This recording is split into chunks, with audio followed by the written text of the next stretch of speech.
आरती अपनी मंजिल तक पहुंचने के लिए जी जान लगा रही है। सबसे पहले तो आरती युवराज सिंह ठाकुर के सभी गुंडों को मजा चखाती है। उसके बाद वेद राजवंशी को फोन करके कहती है कि आपको कोर्ट के अंदर गवाही देनी पड़ेगी। वेद इस बात के लिए मान जाता है, लेकिन उसी वक्त वेद के पास आती है कली और कली वेद को मना कर देती है कि आप कोर्ट के अंदर गवाही नहीं दोगे। वेद कहता है कि तुम पागल हो गई हो क्या कली, तुम यह क्या कर रही हो। कली वेद से कहती है कि अब राजवंशी परिवार के संबंध राजपूत परिवार से बहुत ज्यादा अच्छे हो गए हैं, क्योंकि राजवंशी परिवार के सबसे खास मित्र चंद्रभान ठाकुर के बेटे की शादी राजपूत परिवार में हो गई है और आप राजपूत परिवार के खिलाफ जाकर बहुत गलत कर रहे हैं वेद जी। वेद कहता है कि कली भले ही तुम मुझे कुछ भी करके रोक लो, लेकिन मैं रुकने वाला नहीं हूँ। वेद कहता है कि भले ही आरती ने मेरा प्यार ठुकरा दिया, लेकिन मेरी तरफ से आरती के लिए मैं प्यार करता हूँ और मैं आरती का साथ दूंगा, भले ही मेरे को आरती के लिए अपनी जान भी दांव पर क्यों न लगाना पड़े। इस वक्त तक आरती वेद को बहुत ज्यादा समझाती है, लेकिन इस वक्त तक भी वेद नहीं मानता है। उसी वक्त वहाँ पर आ जाता है पूरा ही राजवंशी परिवार। पूरा ही राजवंशी परिवार वेद को समझाने की कोशिश करता है, लेकिन वेद उस समय तक नहीं मानता है। वेद कहता है कि मेरा प्यार सच्चा है, मैं मेरे प्यार की तरफ चलूंगा और मैं आरती का साथ दूंगा। लेकिन उसके कुछ समय बाद कली आरती के साथ कुछ ऐसा करती है जिसे जानकर आपके भी पैरों तले जमीन खिसक जाएगी। तो आखिर कली ने आरती के साथ ऐसा क्या कर दिया, आइए जानते हैं आज के एपिसोड में। वीडियो स्टार्ट करने से पहले एक इम्पोर्टेंट अनाउंसमेंट मैं करने जा रहा हूँ। हमने हमारा नया चैनल मैजिकल दुनिया लॉन्च कर दिया है, जहाँ पर आपको स्टार प्लस के सारे ही शोज की एनिमेशन अपकमिंग स्टोरी देखने को मिलने वाली है। अगर आप चाहते हो कि मैं सारी ही अपकमिंग वीडियोस एनिमेशन फॉर्मेट में लेकर आऊँ, तो आप मेरे मैजिकल दुनिया वाले चैनल को फॉलो कर सकते हो, जिसके लिंक मैंने डिस्क्रिप्शन बॉक्स और कमेंट बॉक्स में दे रखी है। तो चलिए आज के इस खूबसूरत एपिसोड का रिकैप शुरू करते हैं। कहानी की शुरुआत होती है आरती अवस्थी की चौल से, जहाँ पर कुछ गुंडे गणेश अवस्थी को जान से मारने के लिए आए थे। सारे ही गुंडे गणेश अवस्थी को मारने लगते हैं, लेकिन उसी वक्त बीच में आ जाती है आरती अवस्थी। आरती अवस्थी आते ही सारे गुंडों को मारने लगती है। सारे गुंडों को इस तरह मारती है जिस तरह 21 साल पहले आरती ने युवराज सिंह ठाकुर के गुंडों को मारा था। अंजलि व्हील चेयर पर बैठे बैठे सारी ही बातें सोच रही होती है कि किस तरीके से 21 साल पहले वह भी इसी तरीके से युवराज सिंह ठाकुर के गुंडों को मजा चखाया करती थी। आरती सारे ही गुंडों को इतना मारती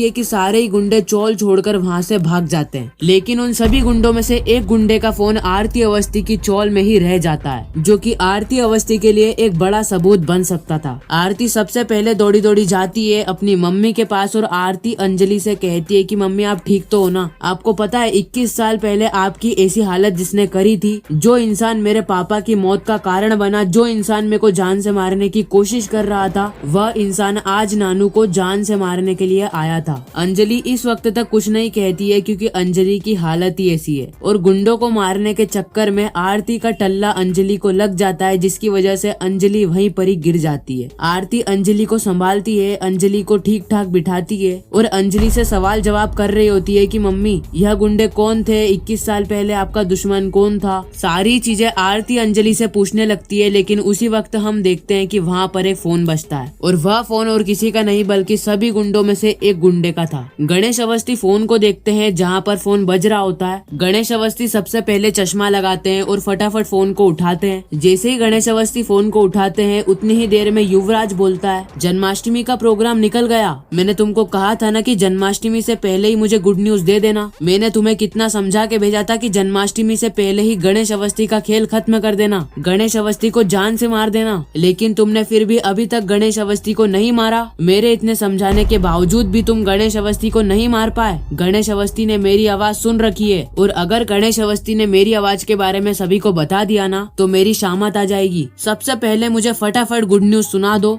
ताकि मेरे कलेजे को ठंडक मिल जाए। लेकिन उतनी ही देर में गणेश अवस्थी आरती को आवाज लगाते हैं और वह आरती से कहते हैं कि आरती, यह उसी इंसान का फोन है जिस इंसान ने तेरे को मारने की कोशिश करी थी, जिस इंसान ने तेरे पिता अमन अवस्थी को मार दिया, जिस इंसान ने तेरी माँ अंजलि अवस्थी को कोमा में पहुंचा दिया। आरती जैसे ही फोन को उठाती है, बातचीत करती है, लेकिन इस वक्त तक युवराज सिंह ठाकुर समझ चुका था और युवराज सिंह ठाकुर फटाफट फोन को काट देता है। आरती अवस्थी नंबर देखने की कोशिश करती है, वह शुरू के 9 नंबर देख लेती है, लेकिन आखिरी वाला नंबर नहीं देख पाती है। इतनी ही देर में वहाँ पर एक गुंडा आता है और वह गुंडा फटाफट से आरती के हाथ से फोन छीनकर वहाँ से भाग जाता है। अब आरती के हाथ सबसे बड़ा सबूत लग चुका था। अब देरी थी तो सिर्फ और सिर्फ आवाज पहचानने की। अगले सीन में हम देखते हैं कि आरती वेद को फोन करती है और आरती वेद को फोन करके कहती है कि आपको कोर्ट के अंदर गवाही देनी पड़ेगी। वेद कहता है किस चीज की गवाही। उसी वक्त आरती कहती है कि आपको कोर्ट के अंदर यह कहना होगा कि 21 साल पहले जो गाड़ी से एक्सीडेंट हुआ था वह गाड़ी आपके चाचा जी की थी। वेद कहता है कि लेकिन मेरे को गवाही क्यों देनी पड़ेगी। आरती कहती है कि आपको पता है वेद जी, आज चौल के अंदर बहुत सारे गुंडे आए थे और वह गुंडे मेरे नानू को जान से मारने की कोशिश कर रहे थे। वो तो अच्छा हुआ मैं सही समय पर आ गई, नहीं तो पता नहीं वह गुंडे मेरे नानू के साथ क्या करते। आरती वेद से कहती है कि वेद जी मैं आपके सामने हाथ जोड़ती हूँ, आपको कोर्ट के अंदर आकर गवाही देनी पड़ेगी। वेद कहता है कि हाँ मैं जरूर दूंगा गवाही। लेकिन इतनी ही देर में वहाँ पर कली आ जाती है और कली वेद का फोन छीनकर कहती है आरती दीदी मैंने आपको कितनी बार मना किया है, आप वेद जी को फोन मत करा करिए। वेद जी मेरे पति है और मेरे पति से अगर कोई लड़की बात करती है ना तो मुझे बिल्कुल भी अच्छा नहीं लगता है। और आरती दीदी मैं आपसे यह बात भी क्लियर कर देती हूँ कि वेद जी कोर्ट के अंदर कोई भी गवाही नहीं देंगे।